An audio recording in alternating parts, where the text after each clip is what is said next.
Hi friends, আজকে আমি রান্নাঘরে চলে এসেছি উনুনে রান্না করতে। দেখো আমি কি রান্না করছি আজকে। এখানে মাছগুলো ভেজে নিয়েছি, লাটা মাছ বিভিন্ন সাইজের আছে এখানে।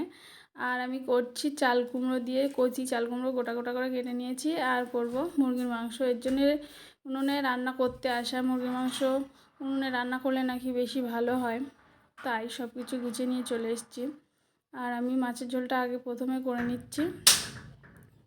মাছের ঝোলটা হয়ে গেছে, এবার মাংসটা চাপিয়ে দেবো। তার জন্য আলুটা ভেজে নিচ্ছি। আর মশলাগুলো এই দেখো আমি আজকে শিলে বাটছি সব কিছু। আর শিলে বেটেই আজকে রান্না করব। আর আলুটা ভাজছি।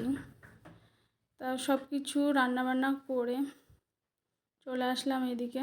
এবারে ভাতটা বেড়ে নেব। দেখো আমার রান্নাটা কেমন হয়েছে দেখে বলো। তারপর আমি চলে গেলাম একটু দোকানে, কাজকর্ম সারলাম। তো যারা যারা ফেশিয়াল করতে চাও তাড়াতাড়ি চলে আসবে। আর আমি খুব কম প্রাইজেই করে দিচ্ছি সব কিছু, হেয়ার কাটিং থেকে আইব্রো ফেশিয়াল সব কিছু। তারপরে দেখো মা আজকে আমার জন্য কি নিয়ে চলে এসছে। আজকে এনেছে আমার জন্য কুর্তি। দেখো কুর্তিগুলো কেমন হয়েছে। আর এখানে যে ব্লাউজগুলো দেখতে পাচ্ছ এগুলো আমার মায়েরই, আর কুর্তিগুলো আমার।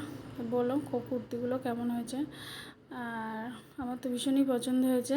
আর এখানে ছিল আর একটা নাইটি, নাইটির কালারটা লাল রঙের। তারপরে একটু বিকালবেলা হাওয়া খেতে গেছিলাম। এই যে হাওয়া খাচ্ছি, হাসি দেখো।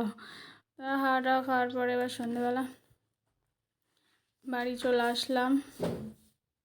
বাড়িতে এসে বায়না শুরু করে দিয়েছে, তো ম্যাগি খাবে। তো ওখানে তাড়াতাড়ি করে ম্যাগিটাও বানিয়ে দিয়েছি। এবার পড়তে বসাবো। টাটা।